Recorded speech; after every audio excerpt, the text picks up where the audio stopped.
ఇంట్లో ఎంతమంది ఉంటారు టోటల్ గా? అమ్మా నాన్న ఓ పిచ్చి చెల్లి. మరి నువ్వు?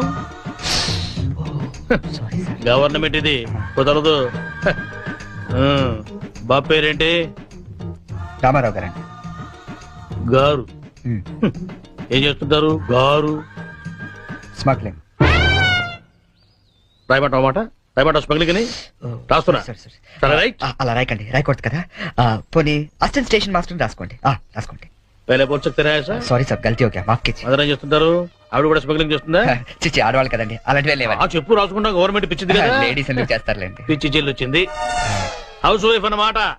అంతేననుకోండి, కాకపోతే చిన్న స్మాల్ స్కేల్ ఇండస్ట్రీ నడుపుకుంటుందండి. అది ఆవిడ మీ గొడ్డు పెట్టి స్పాల్ స్కేల్ ఇండస్ట్రీ నడిపితే మీరేమో తిని గాలు తిరుగుడు తిరిగి గవర్నమెంట్ మీద సెటైర్లు. ఏమిటా ఇండస్ట్రీ? బెల్ట్ బాంబులు అవి తయారు చేస్తుంటారు.